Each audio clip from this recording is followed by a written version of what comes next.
Terima kasih Ibu. Di sini kami dari kelompok 6 akan membahas tentang SNI produk olahan kering. Di sini kami akan membahas yang pertama yaitu pengertian, yang kedua SNI produk olahan, yang ketiga persamaan syarat mutu, yang keempat perbedaan syarat mutu, dan yang kelima aspek mutu dan keamanan SNI. Perkenalkan, nama saya Madeleine Manopo dengan NIM 2021-67006. Di sini saya akan menjelaskan sedikit mengenai apa itu SNI dan juga jenis SNI produk olahan kering. SNI merupakan satu-satunya standar yang resmi secara nasional di Indonesia. SNI dirumuskan oleh komunitas teknis yang ditetapkan oleh BSN. Berikut jenis SNI produk olahan kering. Yang pertama, produk olahan rumput laut kering dengan SNI 2690/2015. Rumput laut merupakan salah satu komoditas yang sangat populer di perdagangan dunia, dikarenakan pemanfaatannya yang sangat baik bagi kehidupan sehari-hari. Adapun parameter dari olahan rumput laut kering yang dipersyaratkan berdasarkan tingkat kadar air. Produk rumput laut kering dapat dibedakan menjadi dua, yaitu rumput laut kering kawat dengan kadar air 20-30% dan rumput laut karet dengan kadar air 30-40%. Rumput laut terlalu kering dikarenakan mengalami kerusakan yang berdampak pada keraginan. Kondisi kadar air pada produk olahan kering dipengaruhi oleh faktor penjemuran, intensitas cahaya, dan juga metode jemur. Perkenalkan, nama saya Abraham Leitu dengan NIM 2021-67003. Di sini saya akan menjelaskan SNI produk kering yang kedua, yaitu produk olahan teripang kering. Mutu teripang yang dihasilkan selain ditentukan oleh proses pengolahan yang dilakukan juga ditentukan oleh kualitas bahan baku yang digunakan. Berikut parameter olahan teripang kering. Tabel 1 menunjukkan bahwa teripang kering hasil penelitian telah memenuhi standar yang ditetapkan oleh produk teripang kering melalui SPI strep kan garing 02 garing 29 garing 1987. Kadar air juga mempengaruhi tekstur produk akhir yang dihasilkan. Tekstur produk teripang kering yang diinginkan menurut SNI 01-2346-2006 adalah keras padat, kompak dan liat dengan nilai organoleptik 9. Apabila kadar air terlalu tinggi, maka tekstur teripang kering menjadi lembek dan tidak kompak sehingga mempengaruhi penerimaan konsumen terhadap produk tersebut. Teripang merupakan produk yang mengandung protein tinggi sebagaimana produk perikanan lainnya.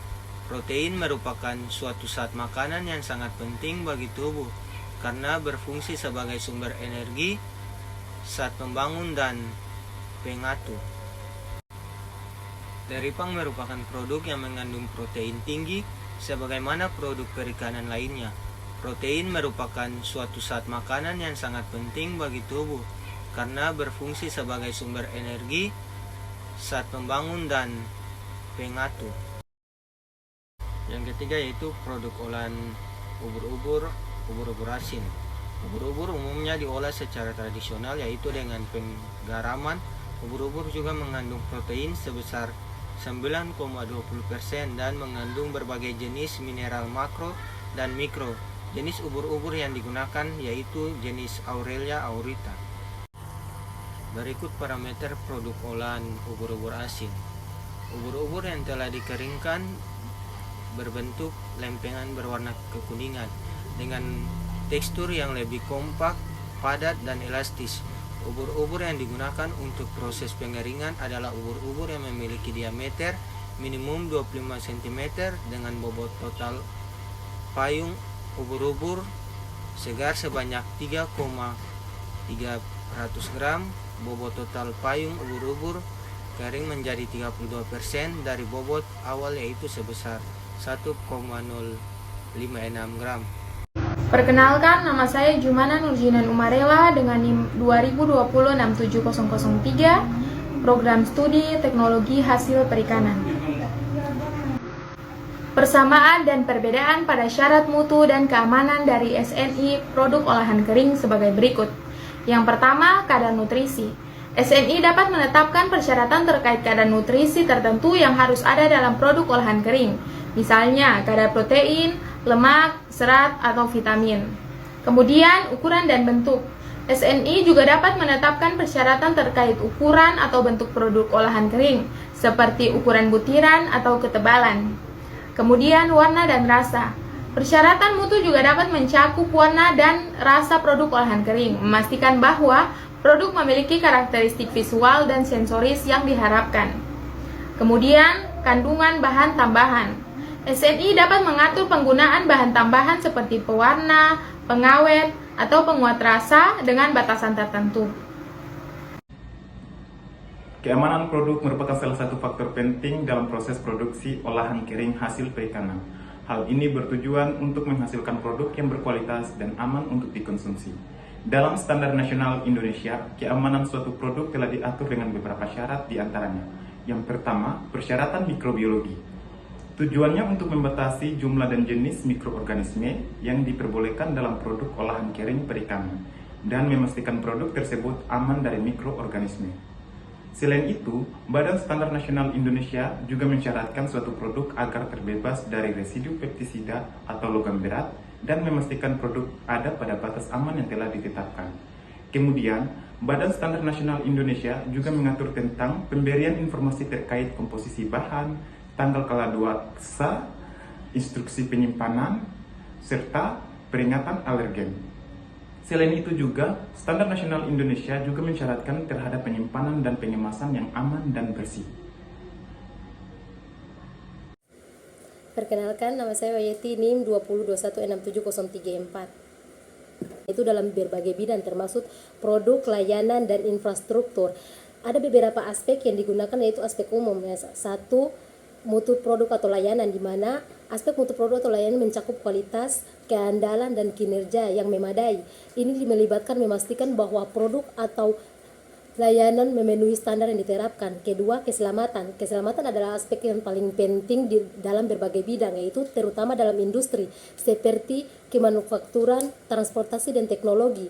Produk atau sistem harus memenuhi standar keamanan yang ditetapkan untuk melindungi pengguna atau konsumen dari potensi bahaya atau cedera. Yang ketiga, perlindungan data. Perlindungan data di era digital sangatlah penting karena aspek keamanan ini melibatkan perlindungan terhadap akses yang tidak sah, penggunaan data yang tidak diizinkan, atau serta upaya mencegah kebocoran atau kehilangan data yang dapat merugikan organisasi. Selanjutnya yang keempat, keandalan. Keandalan adalah aspek penting dalam sistem yang kritis. Berarti sistem ini harus dapat beroperasi secara konsisten dan dapat diandalkan dalam berbagai situasi. Keandalan yang baik memastikan bahwa sistem tidak mengalami kegagalan yang berpotensi mengganggu operasi atau menyebabkan kerugian. Yang kelima, kepatuhan peraturan dan standar. Banyak industri dan sektor memiliki peraturan dan standar yang harus dipatuhi. Aspek ini berkaitan dengan kepatuhan terhadap peraturan dan standar yang ditetapkan oleh pemerintah, badan pengatur, atau lembaga yang relevan. Ini termasuk keselamatan kerja, lingkungan, perlindungan konsumen, dan standar industri tertentu. Yang keenam, pengujian dan sertifikasi. Aspek mutu dan keamanan seringkali melibatkan pengujian produk dan sistem secara menyeluruh untuk memastikan bahwa mereka memenuhi persyaratan yang ditetapkan. Sertifikat atau penilaian independen juga dapat diperlukan untuk membuktikan kesesuaian produk atau sistem dengan standar tertentu. Dan yang terakhir, manajemen risiko. Aspek keamanan juga melibatkan identifikasi, penilaian, dan pengolahan risiko yang terkait dengan produk, layanan, atau operasi. Manajemen risiko yang dapat memastikan bahwa tindakan pencegahan dan mitigasi yang dapat diambil untuk mengurangi kemungkinan terjadinya kejadian yang tidak diinginkan atau kerugian. Penting untuk memahami bahwa persyaratan spesifik untuk aspek mutu dan keamanan dapat bervariasi, tergantung pada industri, produk, atau layanan yang bersangkutan.